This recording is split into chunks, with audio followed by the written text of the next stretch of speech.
Bab 1087. Penjaga api sangat gembira ketika dia melihat pemandangan ini, matanya bersinar, dan dia tidak bisa menahan tawa keras. "He Jiarong, bukankah kamu mengharapkannya? Belati baja misterius di tanganku tidak semurni yang ada di tanganmu. Di mana Jun Jian begitu buruk? Padahal, dia hanya lari ke atas lereng bukit, pura-pura keluar. Tujuannya agar bisa menusuk Lin Yu sampai lengah saat Lin Yu mengejarnya. Aku tidak menyangka Lin Yu benar-benar mendapat umpan. Dia sedikit kewalahan untuk sementara waktu, dan bahkan lupa bahwa pedangnya hanya menusuk Lin Yu, tetapi dia tidak menikam Lin Yu sampai mati. Jadi begitu suaranya jatuh, Lin Yu sudah menamparkan rahangnya dengan petir. Retak. Suara patah tulang terdengar, dan tawa petugas pemadam kebakaran berhenti tiba-tiba. Di saat yang sama, kekuatan besar itu langsung merobohkan tubuhnya. Bersama dengan belati baja misterius di tangannya, dia segera menariknya dengan tawa. Jejak rasa sakit melintas di wajah Lin Yu, dan kemudian dia buru-buru mengeluarkan 2 jarum perak dan memasukkannya ke lukanya, sambil menarik napas dalam-dalam, memperlambat darah dan darah yang mengalir cepat, yang menghentikan darah.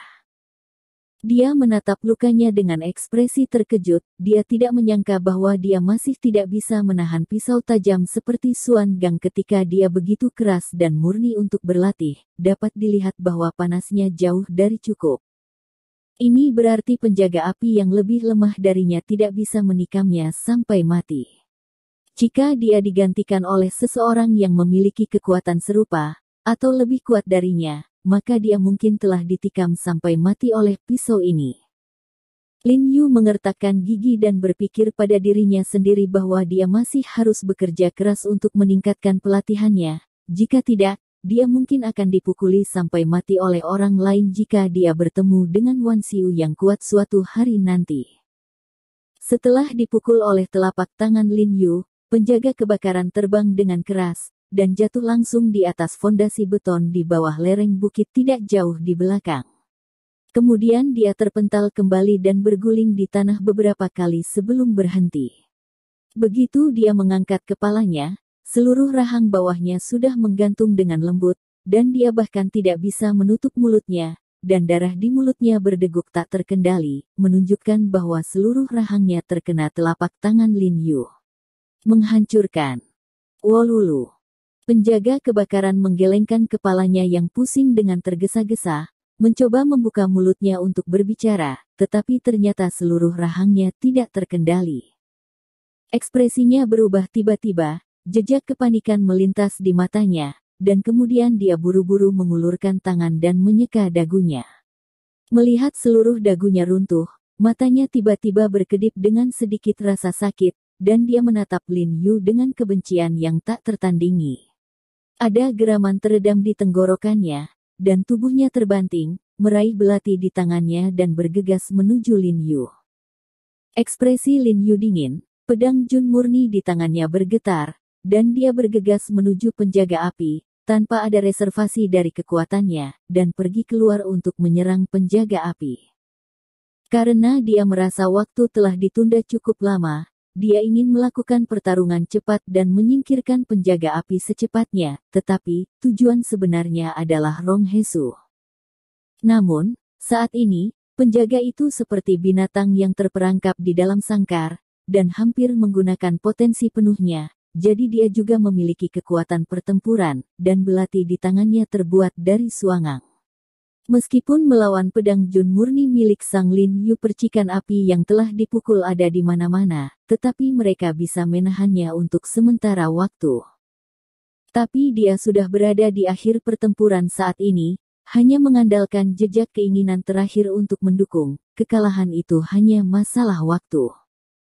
Pada saat ini, konfrontasi Lin Yu dengannya juga merupakan lambang pertempuran di jalan. Setelah orang-orang berkulit hitam secara bertahap menghilangkan kekuatan obat, keefektifan pertempuran mereka juga menurun tajam, dan adegan yang awalnya sama berangsur-angsur menjadi satu sisi. Antusiasme langkah dan kekuatan fisik dan semangat juang ratusan orang itu tidak melemah sama sekali, tetapi setelah pria kulit hitam itu menunjukkan kelelahan, dia menjadi semakin bersemangat, dan gerakannya dengan tegas dipaksakan ke pria kulit hitam itu, dan pedang di tangannya diputar. Terbang, orang-orang berbaju hitam yang membunuh langsung berteriak lagi dan lagi. Bahkan Hu Qingfeng, yang baru saja ditusuk oleh petugas pemadam kebakaran, telah bangkit dan bergabung dalam pertempuran. Meskipun dia tidak terluka ringan, setelah mengoleskan salep hemostatik dan pembentuk otot barusan, dia mampu melawan orang-orang berbaju hitam yang menunjukkan bentuk aslinya. Dan pertempuran antara Lin Yu dan penjaga api dengan cepat berakhir. Di bawah serangan seperti badai yang hebat dari Lin Yu, penjaga api hampir tidak memiliki kekuatan untuk melawan, dan hanya dapat menggunakan apa yang ada di tangannya secara mekanis.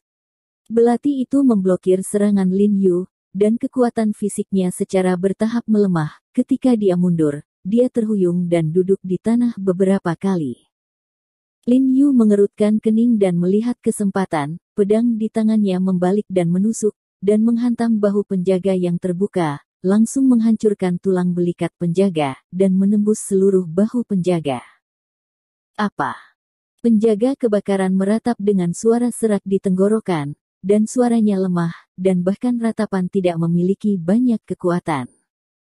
Apakah kamu begitu mampu? Lin Yu menyipitkan mata padanya, dan bertanya dengan dingin setelah mengetahui apa yang dia katakan kepada Hu Qingfeng. Tubuh Fire Guard bergetar sedikit, darah terus-menerus bocor dari mulutnya yang roboh, matanya menatap Lin Yu dengan putus asa dan lesu. Tangan kirinya menggenggam pedang Chunjun. Lin Yu menembus bahunya, dan tangan kanannya melambaikan belati di tangannya terus-menerus.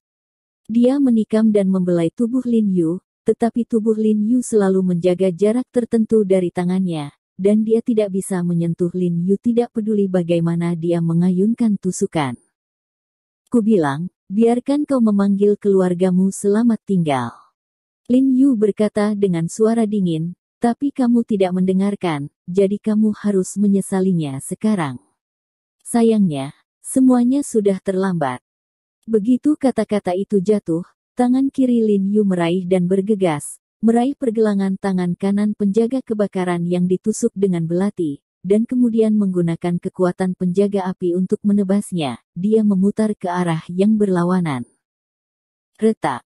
Suara patah tulang terdengar, dan seluruh lengan kanan Guardian patah, dan pada saat yang sama Lin Yu meraih tangannya dan mengirimkannya ke lehernya. Engah. Seluruh bilah belati suangang yang tajam tenggelam langsung ke leher penjaga. Menggerutu.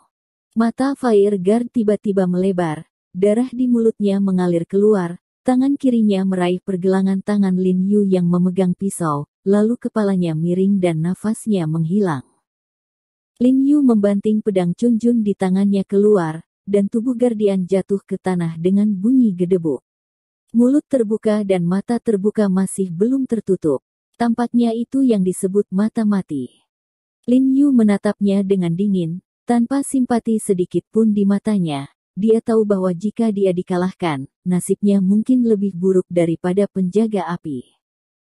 Namun, di luar etika profesional dokter, Lin Yu membungkuk dan menyeka mata terbuka penjaga api, dan kemudian pedang Chunjun di tangan Lin Yu menjentikkan, berbalik tiba-tiba, dan bergegas menuju tujuan akhir, Rong Hesu.